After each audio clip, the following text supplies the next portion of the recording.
Olá, tudo bem? Estamos iniciando mais um episódio do programa Falando de Negócio. Esse é um bate-papo de empreendedor para empreendedor. A gente fala sobre a vida, sobre as experiências. A gente faz aquilo que eu costumo dizer que é a melhor fofoca, que é bater papo com quem é o assunto da fofoca. E agora eu tenho a honra de bater um papo com alguém que eu conheci talvez há uns 15 anos atrás, né? Em funções totalmente diferentes. Depois, quando a vi novamente, não sei se posso falar essa palavra, a vi. Eu não, se eu errei o português agora, errei, tá aí, tá bom? Quando a reencontrei, olha, corrigi. Quando a reencontrei, eu não a conheci.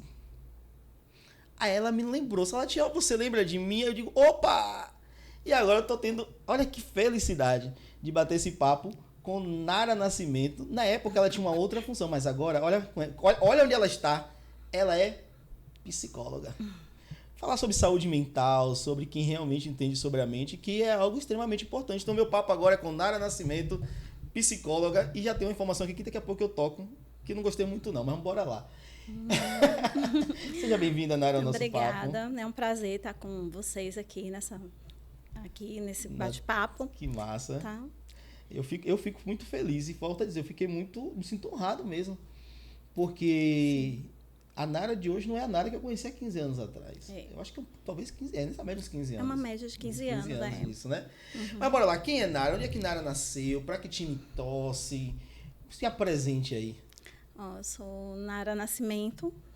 Eu nasci em São Paulo, nasci no Tatuapé, em São Paulo. E eu torço para o São Paulo. Essa é a parte que eu falei que eu não gostava. Mas assim, eu já tô abaianada, que já tem muito tempo que eu tô aqui na Bahia, né? 30 e poucos anos já. Tá em Baiana.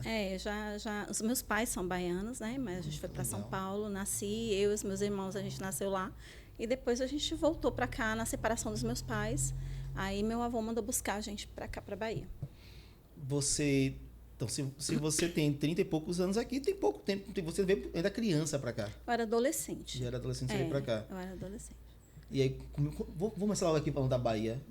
Sua primeira experiência com a acarajé, como é que foi? Com a acarajé foi maravilhoso, né? Quando fala assim, o abará já não... abará eu não sou muito chegada, não. Não. Agora, a acarajé, até hoje eu sou muito apaixonada. Como é o nome daquele churrasco que tem em São Paulo? Churrasco grego. Churrasco Se grego. te colocasse aqui um prato agora, acarajé e churrasco grego, qual seria a sua opção? Acarajé. Então, acarajé não é mais paulista, não, baiana mesmo. Sou. Que massa. Por que você veio para cá? Você falou que seus pais se separaram. Como é que foi sua infância, já que você veio para cá na adolescência? Como foi sua infância em São Paulo? Minha infância foi uma infância boa, né? Assim, toda a minha cultura, o que eu tive assim de aprendizado foi lá em São Paulo, até a fase da adolescência. Quando os meus pais se separaram, foi muito difícil para mim, porque os meus pais, meu avô mandou, né, trazer minha mãe para cá, e eu vim com a minha mãe e meu pai ficou lá. Então, assim, foi horrível para mim a questão da cultura, né? A questão cultural, muito difícil, ainda mais uma fase de transição da infância para a adolescência. Então, foi muito complicado para mim essa questão. Foram duas transições. Foi a sua transição que você pensa a questão do hormonal, todo, né? Que é aqui nessa fase de transição da adolescência. Isso. E ainda uma geológica que muda completamente a questão cultural. Completamente. As músicas, a cultura é totalmente diferente. Eu estava já acostumada naquele ambiente. Você estava acostumada com rap? E vi, poxa. Rap, Metallica, era rock mesmo. Você curtia? Curtia. Então, assim, não tinha as baladas, né, em São Paulo. E assim, eu ia muito na adolescência. E aí, quando foi para vir para cá, para mim acabou meu mundo, né? Sim. Mas assim, nessa separação dos meus pais, eu não tive muito contato, assim, eu era muito apegada com meu pai. E aí eu vim com a minha mãe, então foi muito complicado para mim. E o que acontece? Meu avô, ele me acolheu, conversou comigo, também estava muito rebelde nessa fase, lá em São Paulo. Aí realmente eu teria que vir para cá. E aí, quando eu vim para cá, para Bahia, meu avô me acolheu. Só que 3 meses depois que eu estava aqui, meu avô morreu. Então, assim, para mim, desabou meu mundo de novo. E aí, assim... Que sequência. Foi. muito difícil. Então, assim, na questão do estudo, nessa época era muito difícil. Lá em São Paulo eu estudava até numa escola muito boa, assim, pública, mas era muito boa a escola. Né? Até hoje São Paulo tem um diferencial muito grande na parte de educação. Então, assim, quando eu vim para cá, aí meu avô mesmo falou assim, olha, eu quero que você vá estudar para ser alguém na vida, eu quero que você vá para a faculdade. E meu avô morreu. Então, assim, para mim, aí eu não consegui dar continuidade a esses estudos nessa época.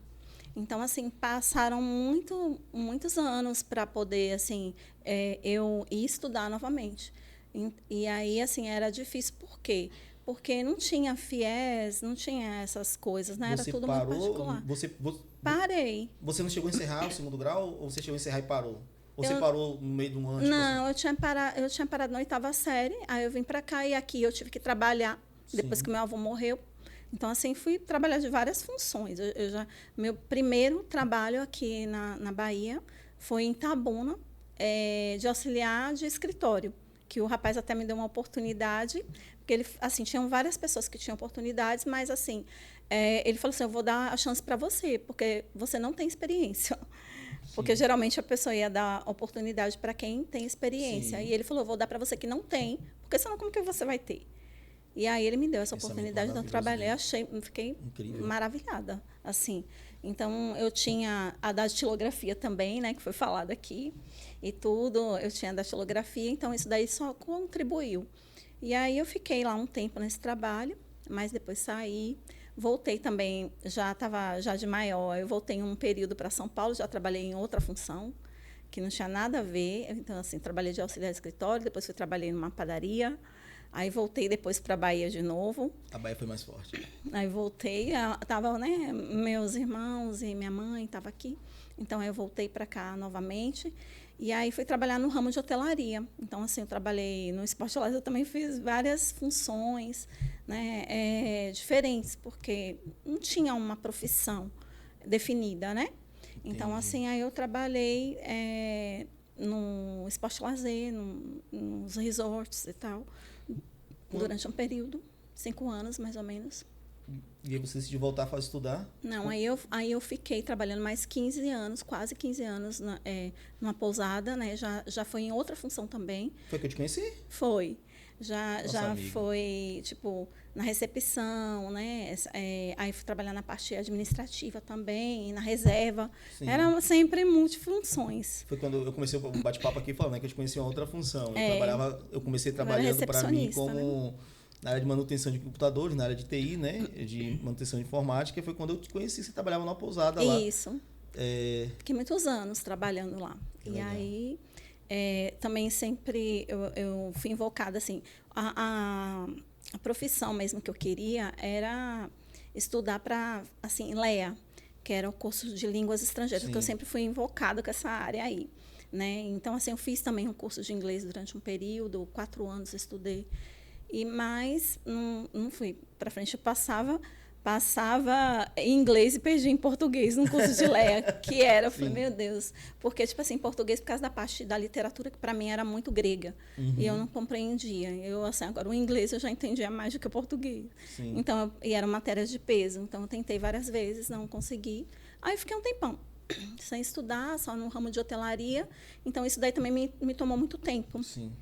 Porque também no ramo de hotelaria você fica ali naquela função, mas assim, na questão de você ter um tempo, né, para poder estudar e tal, e também a parte financeira, tudo isso, né? Aí o tempo se passou. Eu lembro quando você começou a tirar habilitação, se não falha a memória, quando você comprou a sua primeira 2004. Moto. Em 2004, eu tirei a habilitação de carro, mas depois, em 2000, eu não imaginava que eu ia dirigir, pilotar moto na minha vida. Sim. Aí, quando eu adicionei depois a categoria, em 2013, aí eu fui. Tem umas amigas suas que dizem que você gosta de correr um pouco, né? Gosto. Gosto. Só que você queria ler e aí hoje é psicóloga. Como foi essa escolha? Por que psicologia? Então, assim, a psicologia veio assim, porque várias pessoas falam assim, você gosta muito de dar conselho e tal, essa coisa, né? E assim, eu vi outras áreas não me chamavam a atenção.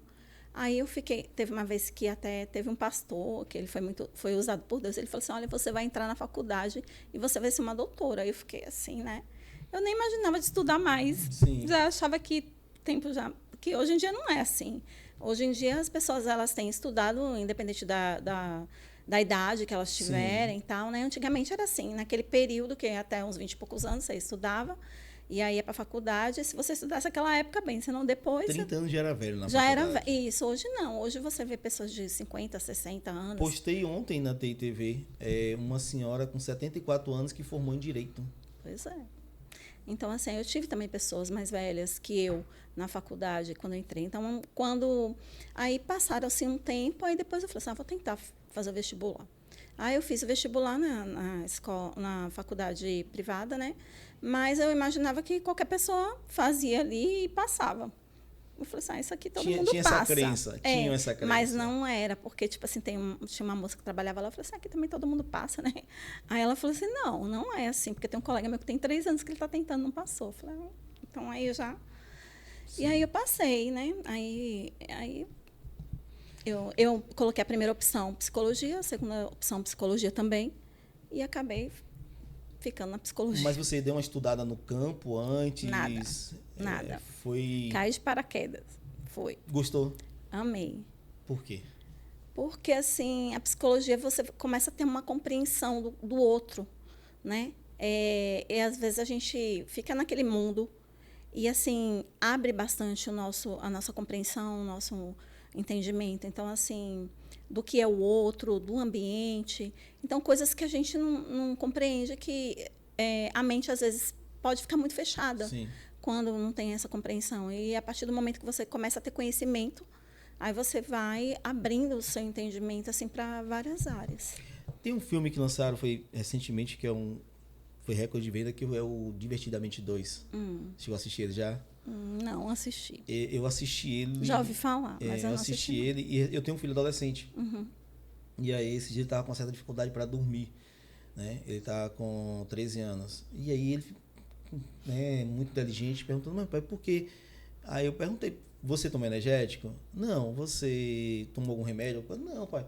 Aí eu fiz, lembra daquele filme? Lembra da questão das mudanças hormonais? Lembra de tudo que acontece ali?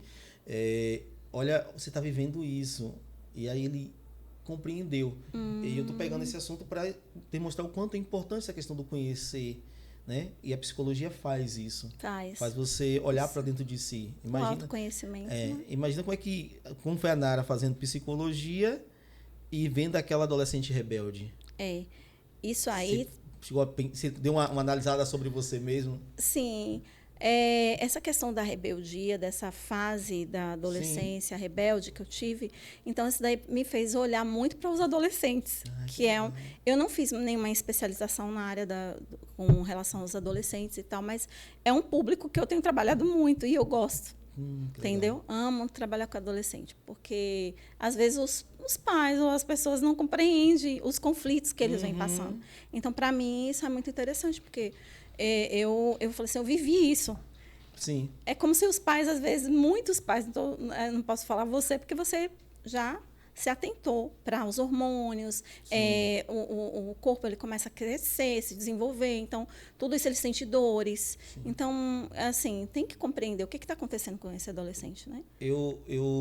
Depois que eu comecei ter esse papo, que hoje eu faço terapia também, e começar a compreender um pouco da questão do autoconhecimento, fui estudar algumas coisas, né, apenas a nível raso mesmo, não estou estudando psicologia, tá?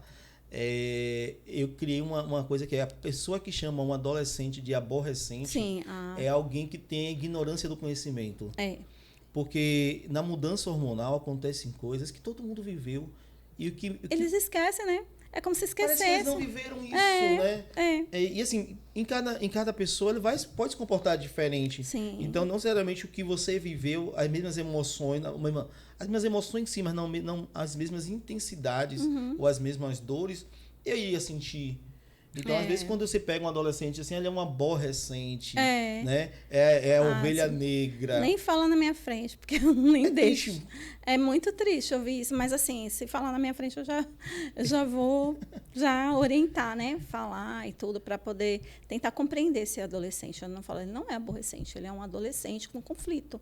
Sim. Que muitos conflitos, e principalmente da parte da área da tecnologia também, que eles estão, né, envolvidos muito assim no celular o tempo todo, a questão de se pertencer entre os iguais, tudo isso, né, são vários conflitos que às vezes eles querem, já está tendo essa transição da fase de estar com a família ali e tal, e já não está muito querendo estar naquele meio, já quer encontrar um outro meio para eles. Mas, né? você tocou num assunto agora, eu já vou me entregar aqui. Né? Entrega. Eu estava vindo agora para gravar aqui contigo, e aí meu filho fez assim, meu pai, eu vou poder ir pro torneio, porque ele joga futebol, joga muito bem, por sinal. Aí ele fez assim, tá aqui inclusive na empresa agora, aí ele me perguntou, pai, eu vou poder ir pro torneio, são 5 dias em outra cidade. Aí o conflito do pai foi assim, aí eu fiz, meu filho, como é que vai ser você 5 dias, né? Sem o pai. Mas é essa fase de começar a sair, de começar a conhecer, e aí a gente tem muito assim, a criança a gente faz a base da educação, para quando chegar nessa fase, realmente ele quer buscar os seus pares. Sim. E aí, se você não tem essa busca do autoconhecimento, falando do pai mesmo, né? Como é que lida com um adolescente de momento como esse?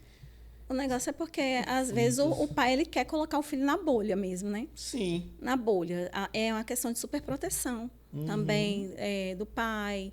Né? Eu não sei como é que vai ser lá, com quem que ele vai estar se relacionando, tudo isso, né? Vem aquela questão, é muito mais cômodo para o pai chegar e falar, não vai, fica aqui mesmo, que aqui eu tô te vendo, entendeu? Então, é muito eu tô me vendo complicado, nisso. né? Por isso que eu falo, cada papo eu aprendo. Mas aí, de qualquer forma, você pode sentar com ele e orientar, Sim. explicar, é só o que você vai poder fazer. E orientar bem, né? Tipo assim, olha lá, você vai ver, você toma cuidado com... Ele é um menino super cabeça. Entendeu? Né? E eu tenho a minha confiança. Só que aí bate a questão... E quando eu falo isso para ele, eu fiz, mas será que eu não estou falando isso não com base naquilo que eu eduquei, na confiança do que eu eduquei, mas com a questão da minha saudade? Aí eu falei assim, como é uma cidade aqui um pouco próxima, eu levo você todo dia. Você tá vendo? Mas é a superproteção. Mas precisa viver esses momentos. Você tem que deixar ele ir um pouco, né? Sim. Você tá dando confiança para ele também. Sim. E ele se sentir mais responsável, porque o pai tá liberando tudo isso. É melhor do que ele fazer escondido, se fosse outra pessoa. Sim. Né? Eu vou fazer escondido, porque às vezes os pais eles querem não deixar, quer taxar mesmo. E aí fica muito complicado. Porque aí vem a rebeldia, né? Porque uma coisa que poderia ser um consenso, conversar e ser tudo mais tranquilo. E aí os pais já falam não e acabou. E aí tem gente que, por exemplo, na minha época eu ia pular a janela. Eu mesmo fui muito rebelde, cheguei a fugir de casa. Sério? Sério. Porque quando meu pai se separou... Vamos fofocar sobre você. Quando meu pai se separou da minha mãe, então assim, foi muito terrível para mim, porque eu era muito grudada com meu pai. E eu fiquei com a minha mãe. Então, assim, minha mãe era... Eu discutia com ela o tempo todo. Ela também me batia muito, né? Ela também era muito sapeca. Mas aí, depois, quando o pai se separou, é que eu respondia mesmo. E ela não queria deixar eu sair. Você é filha mais velha? Sou. Depois veio... Meu irmão, né? O Washington. E depois outro, meu irmão, Luiz Alberto. Só tem 3 na família. Mas aí, nesse caso... Dentro desse ciclo familiar eram, no caso, 3 homens e 2 mulheres. 2 homens. 2 homens, seu pai... E só eu. Tá. Tipo, de filhos, só eu e mais 2 irmãos. Isso aí, mas tinha a figura da sua mãe, que também, de certa forma, rígida. Ela queria não deixar mesmo. Meu pai não, meu pai conversava. Meu pai falou, tal hora você vai. Mas 10 horas, vamos supor, 10 horas você tem que estar aqui. Porque se eu não tivesse, você vai levar uma surra. Eu levava mesmo. Eu tenho uma marquinha aqui na minha perna até hoje, da última surra que eu tomei. Entendeu? Mas agradece por isso. Agradeço pelo meu pai, né? Então, assim, eu era muito grudada com meu pai, porque ele conversava. Então, você vê a importância da conversa, do diálogo com o filho, que hoje em dia é uma coisa que está ficando cada vez mais raso, mais difícil, justamente por conta até do celular, da pessoa estar cada um no seu mundo. E não ter esse diálogo, sentar à mesa e conversar. né? Tomar um café da manhã junto, almoçar junto e trocar as conversas, não sabe mais o que está acontecendo. Então, às vezes, aí esse jovem, esse adolescente, ele fica com os seus conflitos ali, para ele parecendo uma bomba. Então, a gente tem um índice muito grande de tentativa de suicídio, vários pacientes, vários que eu atendi, tiveram ideação suicida ou tentativa de suicídio. E aí muitas das vezes, muitas religiões vão explicar isso apenas, quer dizer, isso como falta de Deus ou ação do inimigo. Mas tem toda uma questão hormonal. Tem hormonal e a questão também de compreender o outro, né? Quando você fala que seu pai conversava, mas também seu pai já lhe deu uma surra. Sim, ele conversava. Você defende ainda essa ideia de que se necessário for, tem que ter uma disciplina maior, mais rígida?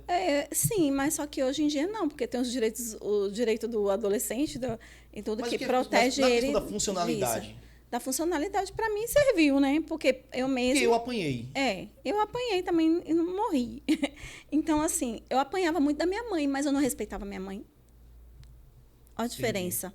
Meu pai não, meu pai falava, tal hora você está aqui, porque se não tiver, você vai apanhar. E apanhava mesmo.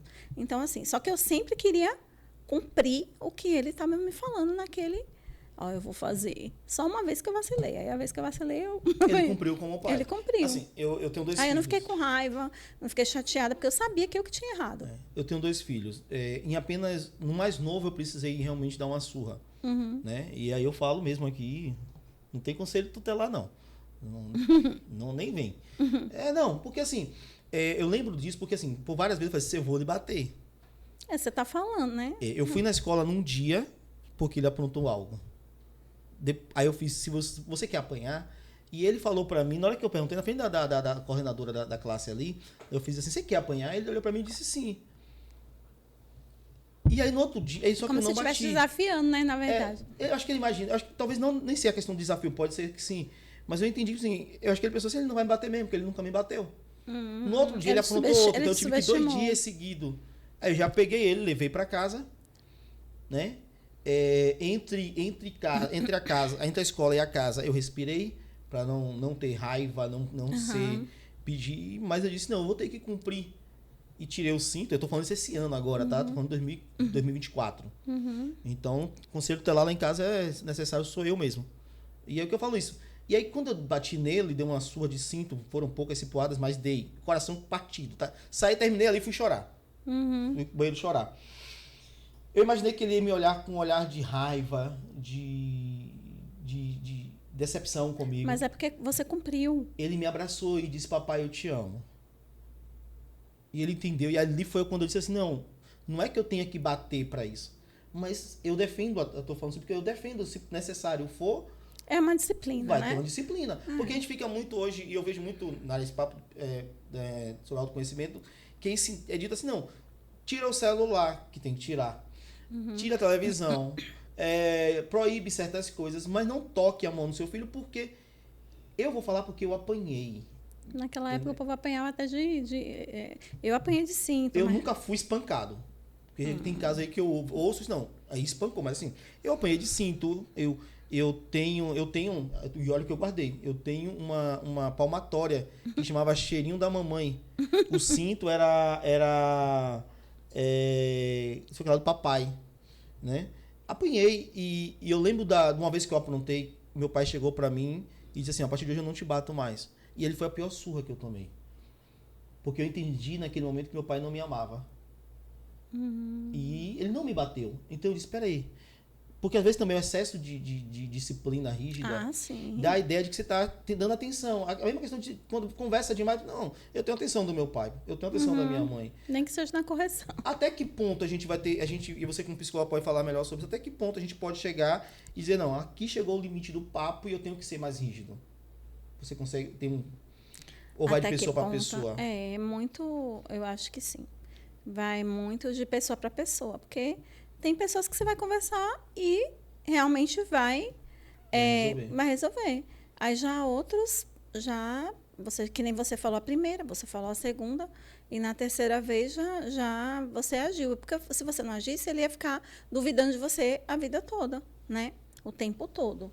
Né? É claro que dentro do que nem eu te falei para você, né? Do conselho tutelar e essas coisas, tudo isso daí fez com que hoje em dia dificultasse mais, porque meu filho mesmo, meu filho tem 26 anos, mas quando ele era adolescente, que eu falei para ele de bater, ele falou assim, tem um estatuto da adolescência. Oxe, Então, aí, mas mesmo assim, eu corrigi ele, entendeu? Então, assim, a forma também, como você vai corrigir, tudo isso, acho que tem que se levar em consideração. Porque assim, tá falando com você como psicóloga, eu acredito que há um ciclo de tratamento, tanto dos pais quanto dos filhos. Pais doentes vão criar filhos doentes. Sim. E também, às vezes, tem vão criar os filhos doentes. Tem essa questão também do tempo de qualidade com esse filho, que é uma coisa que é muito importante, porque hoje em dia está muito difícil. Então, não se tem um tempo de qualidade com esse filho, muitas vezes. Então, assim, eles ficam fazendo coisas para chamar atenção. Não, eles vão ter que me ver de alguma forma, né? Que seja, entendeu? Às vezes é a necessidade mesmo de buscar, né? A gente adulto faz isso. Trazer o recurso para dentro de casa, os pais, né? Muitas vezes estão trabalhando para trazer esse recurso para dentro de casa. Mas eles não compreendem dessa forma. Então, assim, um momento, único, ir na praia ou tomar um sorvete junto, são coisas que ficam na memória. Sim. Eu lembro que eu na minha... Por isso que eu era muito apegada com meu pai. Porque meu pai, ele me levava para ir no zoológico. Eu lembro. Sim. Né? Aí ele era motorista. Quando ele ia para Santos, aí ele dava um jeito de colocar a gente lá também no ônibus para poder ir. Então, a gente ia para Santos. Essas coisas. Então, são coisas que ficam na memória. Que são muito importantes. Que, às vezes, hoje, tá muita correria. E não tem esse tempo de estar de qualidade, né? Quando você fala da corrida, você fala de um mundo que exige cada dia você tenha mais do que ser mais. Ou tem que ter para ser. Também, né? Tem que ser.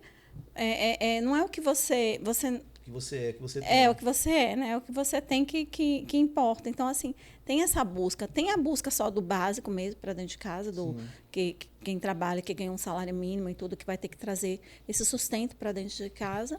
Mas tem a questão do querer mais. Então, se você querer mais, isso daí não for querer mais, não importa. O importante é que você tenha esse tempo de qualidade, independente de você querer mais. Mas, não, eu vou viajar com meu filho, vou estar ali presente, que nem você vai na escola, você está querendo saber dessa criança. Se você, né, não se importasse com isso, ou muitas vezes os pais tem vezes, dependendo do trabalho que ele tiver, ele não vai poder sair do seu ambiente de trabalho para poder estar ali. Então, tudo isso é meio complexo. Eu tenho saído, às vezes, com meus 2 filhos, e a gente sai, eu digo o celular no carro. A gente pega o cartão para pagar a conta física e o cartão físico e vamos sentar aqui no restaurante, vamos comer alguma coisa, mas sem celular. E esses momentos são os melhores papos. Como é que você tá? Entendeu? O que está acontecendo? Se for adolescente, você tem alguma namoradinha e tal? Porque sempre com os pais eles querem ter esse papo, né? E uma coisa que eu observo é que no primeiro momento a energia está lá em cima do papo. Mas daqui a pouco começa a faltar assunto, aí começa a dizer, já vamos para casa. Mas na verdade não é a casa, é voltar ao uso do celular, porque eu não lembro muito bem, mas quando você está usando o celular, você tem questão dos hormônios que dá aquele ânimo. Das emoções, né? A serotonina serotonina faz com que a pessoa se sinta cada vez mais, não sei se feliz, mais motivado, né? Com diversos assuntos. Falta isso nos pais hoje, assim, vou parar aqui e vou ter esse momento de só a gente. Eu acho que está ficando cada vez mais escasso. Por isso também, às vezes, a importância da terapia, até para compreender esse adolescente, esse jovem, tudo que nesse mundo, né? Como são as relações entre pais e filhos, as relações interpessoais, para tentar compreender o que está acontecendo nesse contexto. Entendi. Antes a gente Tem uma geração que foi criada na rua, jogando bola, peão, gude, empinando pipa. Eu vivi um pouco disso. Eu também. Tá? Com a crescente da violência, essa pelo menos foi uma das... Não vou dizer desculpa, mas uma das informações que foram dadas para a gente ficou mais preso, né? E aí, o que parecia ser algo mais seguro se tornou apenas um seguro físico, até um certo ponto. Mas aí teve a popularização da internet. Então a gente já deixou a pipa, o peão, a bola, trocou pelas redes sociais. Sim. O que torna as crianças e adolescentes mais vulneráveis. Bem vulneráveis e também irritados quando você tira isso deles, né? Eles ficam muito irritados. Então, assim, acaba mexendo, né? Às vezes o pai deixa, fala assim, fica aí com o celular, como se fosse a babá eletrônica dele ali, para ele ficar quieto naquele momento. Mas poderia existir outra forma, dar um desenho, uma coisa para ele fazer, sabe? Uma massinha, ou sei lá, dependendo da faixa etária. E agora, para o adolescente, é mais complicado, porque ele quer estar com o celular mesmo. Então, assim, é uma coisa que é bem difícil para tirar. Quando você tira, você vê que ele fica bem irritado dentro da casa. E, assim, tem uns que partem para agressão até, né? Como a gente tem casos, né? A questão da leitura, né?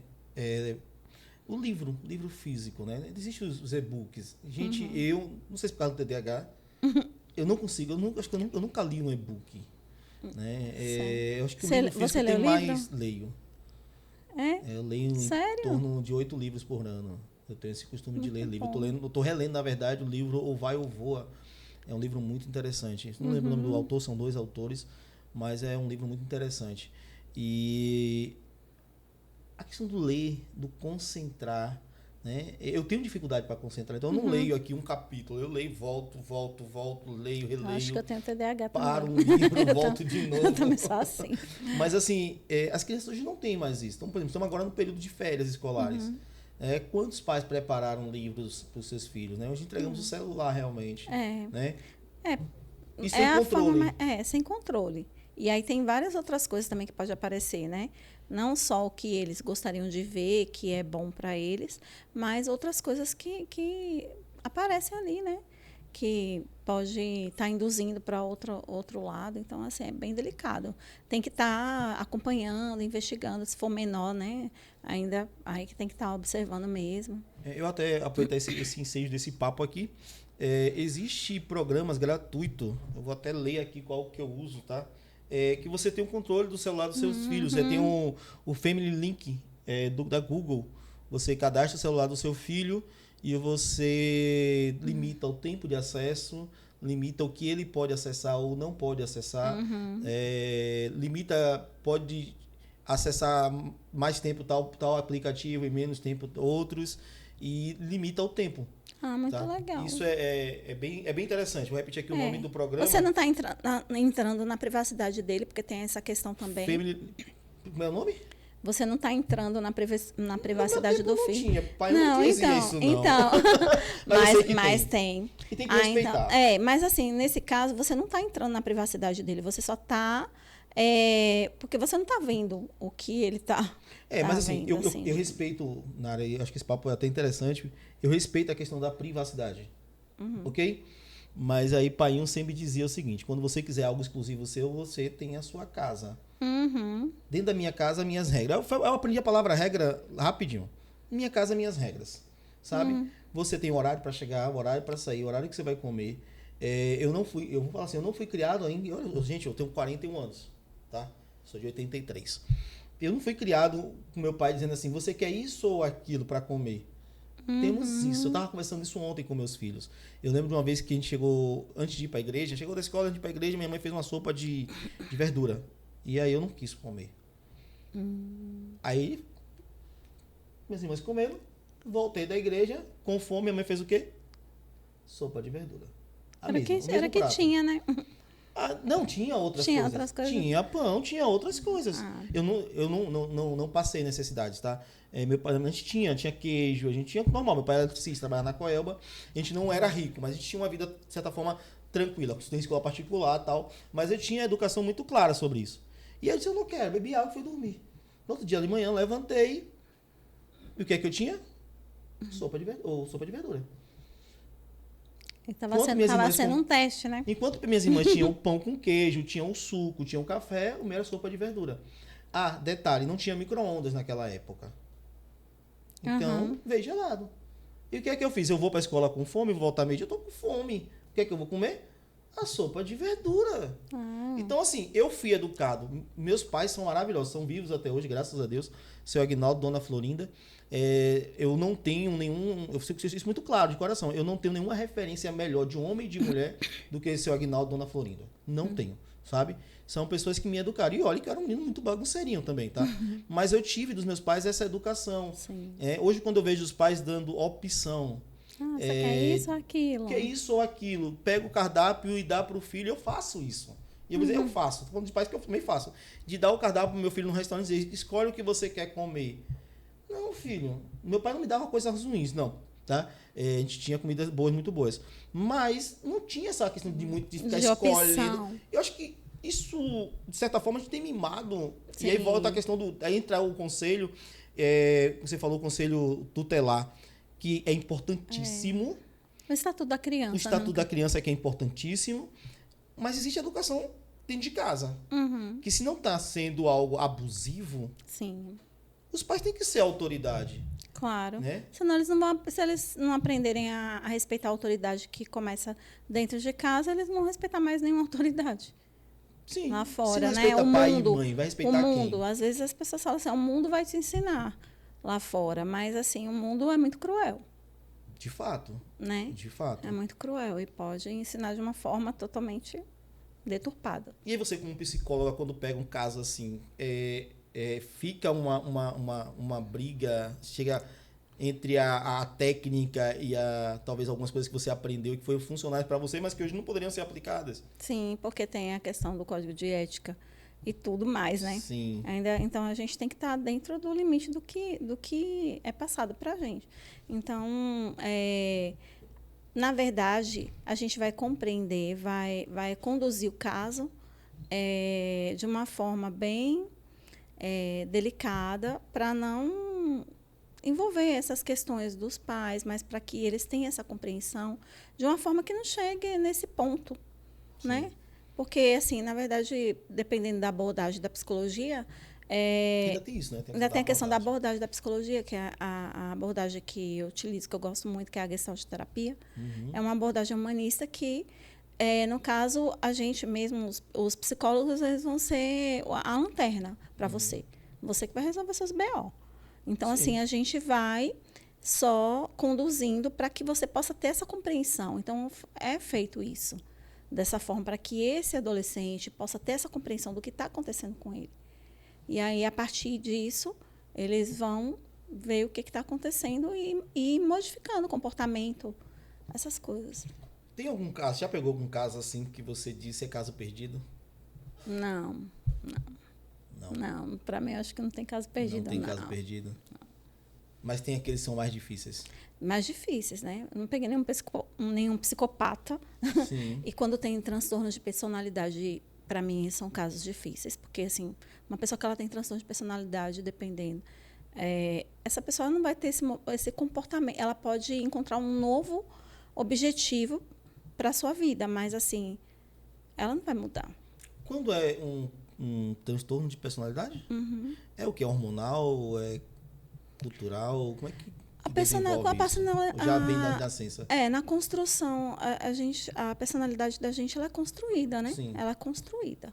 Mas, assim, e aí vai para outras áreas da psicologia também, como a psicanálise, que vai dizer que é a partir do momento que da formação. Já tem outras áreas da psicologia que já vai confrontar, já não vai achar que não, que é a partir da construção das vivências dessa pessoa, que aí vai sendo construída a sua personalidade. Porque aí tem a personalidade, o caráter, tudo isso, né? Tem a teoria da personalidade até, que é que é muito interessante, né? Que a gente estuda para poder compreender a personalidade da pessoa. Mas, assim, aí depende, de acordo com a teoria mesmo, que vai discutir e achar que nem tem os prós e os contras, né? Os que vão achar que sim e outros que não. Há uma frase que diz assim que o ser humano ele é a média das 5 pessoas que ele convive. Você concorda com isso? A média... Das 5 pessoas que ela convive. Eu concordo, assim, em partes, porque quando a gente nasce, a gente tem um ambiente familiar que você convive nesse ambiente. Certo. Então, tudo que a sua construção, ela veio a partir do que você vivenciou na sua casa. Sim. E aí, quando você vai para fora, você tem outro ambiente que vai também ter uma influência no seu comportamento. Sim. E até na sua personalidade, no seu caráter, em tudo. Aí vai depender também do ambiente que você for. O ambiente, eu acho que não digo nem as pessoas, mas eu digo os ambientes que ela tiver. Acho que isso daí... Eu vi um podcast assim, foi bem... Assim, eu confesso que eu vou voltar a assistir e dar continuidade àquele tema, porque para mim foi interessante. O cara usou assim, tem baiano que vai para São Paulo e poucos dias está falando porta. Ah... Isso também tem a ver com personalidade? Não, eu acho que é uma coisa cultural. Mais cultural mesmo, assim, porque eu mesmo, quando eu vim para cá, de São Paulo para cá, eu fui muito também criticada. Tanto o baiano, como vai para São Paulo, como o paulista, quando vem para cá. Então, quando eu estava falando, fala porta aí, fala não sei o quê. Entendeu? Então, assim, tem essa questão que é mais cultural, eu acredito, assim, entendeu? E também a questão eu acho que é tipo um bullying, viu? Um bullying, porque, assim, eu acredito que é um bullying, porque a gente fica muito chateado. Então, eu acredito que os baianos vão para lá e eles querem tentar ver se entorta a língua para falar. Para poder falar para... para poder se sentir menos ofendido com relação ao outro. Mas né? isso não demonstra uma certa fraqueza na personalidade? Não. Porque a partir do momento que eu tenho que mudar aquilo que é cultural e que não é maléfico, é benéfico. Porque a questão do sotaque é algo normal. Por exemplo, eu aprendi... Mas tem muita crítica. Você vê que tem muita crítica e no âmbito geral. É baiano, é baianado. Não sei o quê, você tá entendendo? Já ouvi isso em São Paulo. Entendeu? Então, assim, de lá para cá também tem isso. Então, assim, é muito relativo. Você defende que a pessoa deveria, já que está lá, para evitar o bullying, ela falar porta? Não, ou ela vai continuar falando porta normal? Ela tem que ser o que ela é. Vamos agora fazer uma discussão. Aqui eu sou solteropolitano. Tá? Eu sou baiano do Dendê. Você paulista. O que é certo? É porta ou porta? Os dois são certos. Aí, ó, tá vendo? Ela não quer dar o braço a torcer pra gente. Os dois são certos, entendeu? Agora cada um vai falar de acordo com a sua região, com a sua cultura. Então, assim, muda muito, né? Eu vou pegar um assunto aqui que acho que é bem interessante para mim. Qual é o limite entre a perturbação e o bullying? Porque eu sou do tempo clássico, sim, de que a gente chamava as pessoas magrinhas de Olivia Palito.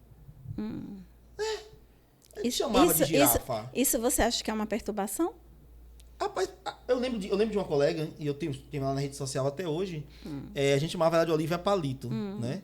E ela hoje é uma pessoa desenvolvida, é uma médica, inclusive. Porque criou a questão do bullying. Então, tipo, eu acho que tem coisa que tem limite, sim, e tem que ter limites. Mas no tempo que... Eu tô falando na época que eu estudava aí ensino fundamental, não existia essa palavra bullying. Eu acho que poderia existir, mas a gente que não sabia. É porque a gente fala de perto É igual autismo. É igual autismo. Ninguém... Hoje, sim.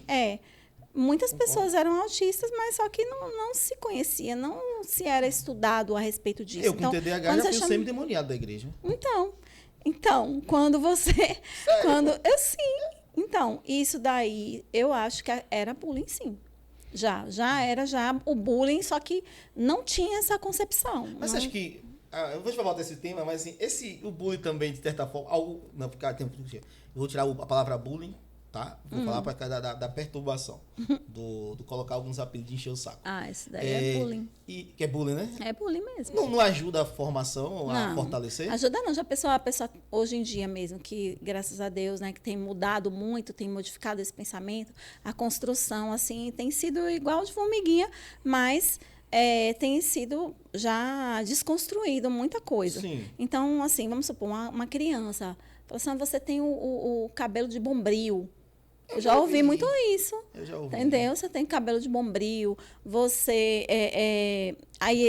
Com relação à cor, racismo, sim. até ele mesmo se sentia muito constrangido e introspectivo dentro desse ambiente. Então, assim, é um ambiente hostil para ele. Então, assim, a gente não sabe nem o que essa criança estava vivendo dentro da sua própria casa, para depois, ainda quando chegar na escola, ainda passar por isso. Eu passei bullying, eu mesma tive bullying na faculdade. Eu falei, gente, fazendo psicologia, eu tive bullying. Eu sofri bullying. Então, assim, eu quase eu ia trancar a faculdade, eu falei, meu Deus, não acredito. Mas a bullying que pode servir como um fortalecedor sempre vai ser enfraquecedor? Acho que é enfraquecedor. Entendi. Muito. Entendi. Entendeu? Nunca vai te colocar pra cima. É diferente eu falar pra você. Não tô querendo defender o bullying não, tá, gente? Eu defendo que o bullying, que é algo mais agressivo, e é uma defesa de Salatiel, formada em psicologia do YouTube. Não, é porque começa assim sutilmente, na verdade, né? Isso, entendeu? Sutilmente assim, ali, que você acha que não é nada. Você é gordo, você parece uma bola, você, entendeu? Pronto, eu era chamado de anão de jardim, Pois neguinho é. granfino. Pois Minha irmã, eu tenho 2 irmãs, até hoje me chama de salada de pepino roxo.